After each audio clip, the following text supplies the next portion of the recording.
OP Shukla, dictation number 26, speed 100 word पर minute, total words 1000। Dictation start होगी 5 seconds में। Dictation start.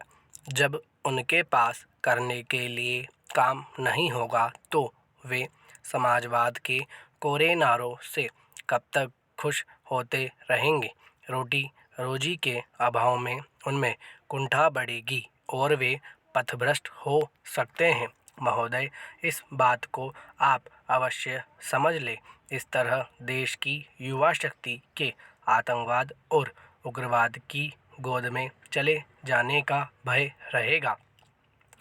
इससे देश को बहुत बड़ा नुकसान होगा। मैं स्पष्ट रूप से कहना चाहता हूं कि आप इस संशोधन के समर्थन के बारे में दलगत दृष्टि से मत देखिए। देश में इस तरह के वातावरण से न तो जनता को और न ही सरकार को लाभ होगा, बल्कि पूरे देश को इससे हानि होगी। इसलिए मैं चाहता हूं कि जो संविधान संशोधन विधेयक सदन में लाया गया है उसे आप खुले मन में स्वीकार करें। मैं हृदय से इसका समर्थन करता हूं और इसमें यदि आप कोई अन्य सुझाव देना चाहें तो उसका स्वागत है। सरकार के लिए केवल आपने घोषणा पत्र में लिखी हुई बातों को दोहराने से कोई लाभ नहीं होगा। उन बातों पर अमल करने का रास्ता क्या है, इसे भी आप स्पष्ट करें ताकि इस देश में उत्पन्न समस्याओं का हल निकालने के लिए विरोधी दल सरकार को अपना दृष्टिकोण बता सकें। पैरा। श्रीमान, अभी अभी मेरे दोस्त ने जो विधेयक प्रस्तुत किया है, इसे स्वीकार करने से पहले इसका विश्लेषण करना आवश्यक, क्योंकि मेरा निवेदन है कि इस विधेयक के संबंध में चर्चा आवश्यकता से काफ़ी अधिक हो चुकी है। मेरी दृष्टि में इस विधेयक का विचार क्षेत्र बहुत सीमित है और हमें केवल यह सुनिश्चित करना है कि यदि इस विधेयक को स्वीकार कर लिया जाए तो क्या इससे उस समस्या का समाधान हो सकेगा। मैं इसके उद्देश्यों और कारणों के विस्तार की ओर सभी का ध्यान आकर्षित करना चाहता हूं। मेरे दोस्त रोजगार के अधिकार को सुनिश्चित करना चाहते हैं और इसे वाद विवाद का विषय बनाना चाहते हैं। समस्या यही है कि विपक्ष का दृष्टिकोण स्पष्ट नहीं है। पैरा। उपाध्यक्ष महोदय, मुझे पूरा विश्वास है कि माननीय सदन मेरे प्रस्ताव को सर्वसम्मति से पारित करेगा। मुझे आशा ही नहीं बल्कि पूरा विश्वास है कि माननीय सदस्य अपने दल की राजनीति से ऊपर उठकर खुले दिल और दिमाग से इस प्रस्ताव पर चलने वाली बहस में भाग लेंगे। मैं इसी विश्वास के साथ अपने विचार सदन में रखने जा रहा हूं। भारत का इतिहास दुनिया के लोगों से छिपा नहीं है। भारत की भूमि से मानवता का संदेश आदि बहुत सी चीज़ें दुनिया में फैली।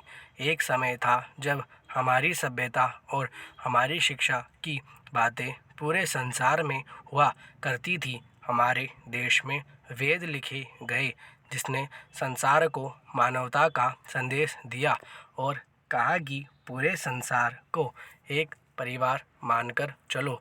अभी हमारे माननीय पैरा। सभापति महोदय, सदन के समक्ष दहेज प्रथा के संबंध में जो विधेयक प्रस्तुत किया गया है वह बहुत ही उपयोगी तथा महत्वपूर्ण विधेयक है।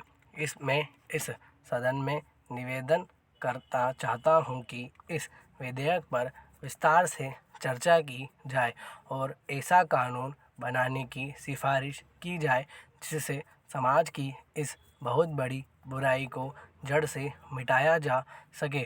मैं यह भी मानता हूं कि समाज की इस बुराई को कानून के द्वारा जल्दी दूर नहीं किया जा सकता है। कानून के साथ साथ कुछ ऐसे कार्यक्रम भी हमें बनाने होंगे जिनके माध्यम से देश की जनता को इस बुराई के विषय में अच्छी तरह से समझाया जा सके। दहेज प्रथा पुराने समय में हिंदू धर्म में प्रचलित थी, लेकिन अब धीरे धीरे यह प्रथा सभी धर्मों में बीमारी की तरह फैल चुकी है और अब धीरे धीरे एक व्यवसाय का रूप ले चुकी है।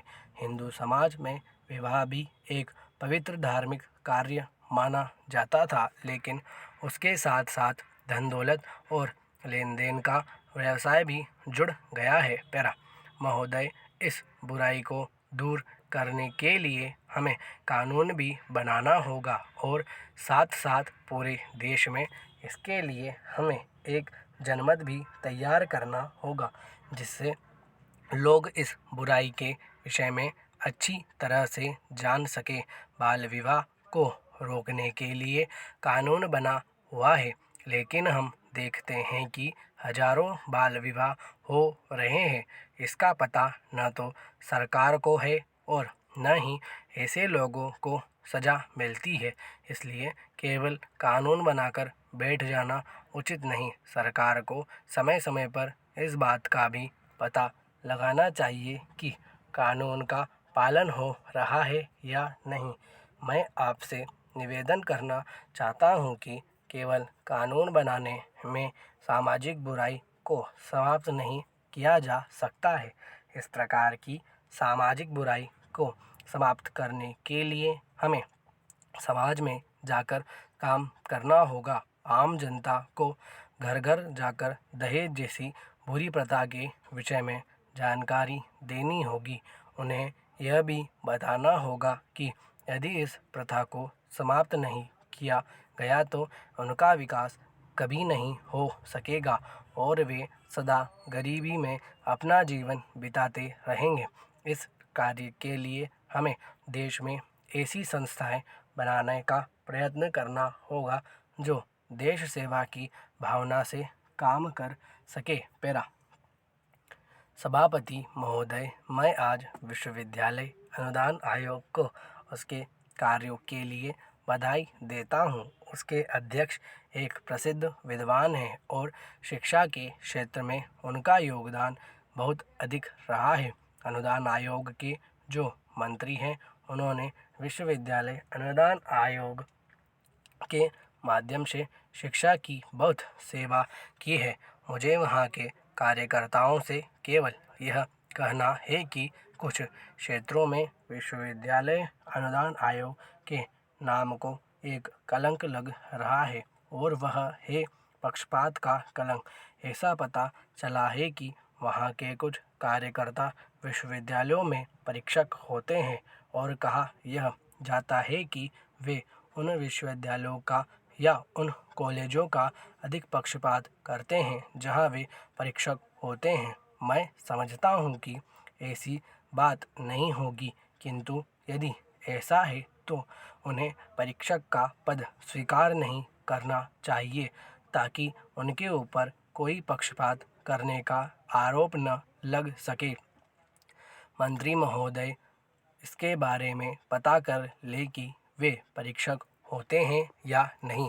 यदि होते हैं तो मेरा यह निवेदन है कि अनुदान आयोग के लोगों को परीक्षक नहीं होना चाहिए। पैरा विश्वविद्यालय अनुदान आयोग ने बहुत दिनों तक शिक्षा की बहुत सेवा की है और ज्ञान और विज्ञान के क्षेत्र में बहुत ही अधिक शोध के कार्य करवाए हैं। उनमें से बहुत कुछ कार्य प्रशंसनीय रहे हैं, किंतु विश्वविद्यालयों में अगर जाएं तो ऐसा लगता है कि उनके प्रकाशन की कोई अच्छी व्यवस्था नहीं है। आवश्यकता इस बात की है कि ज्ञान और विज्ञान के क्षेत्र में भी विश्वविद्यालय अनुदान आयोग का सहयोग लिया जाए। सभी विश्वविद्यालयों में प्रकाशन की बहुत अच्छी व्यवस्था होनी चाहिए। शोध के संबंध में कहना है कि जहाँ तक शोध का प्रश्न है, शोध का स्तर बराबर गिर रहा है और अब तो शोध का विषय भी नहीं मिल रहा है। कभी कभी तो ऐसा देखने में आया है कि हिंदी में एक ही विषय पर एक ही दृष्टिकोण से बिल्कुल समान स्तर का शोध होता है, जो विद्यार्थियों के लिए बिल्कुल उपयोगी नहीं होता।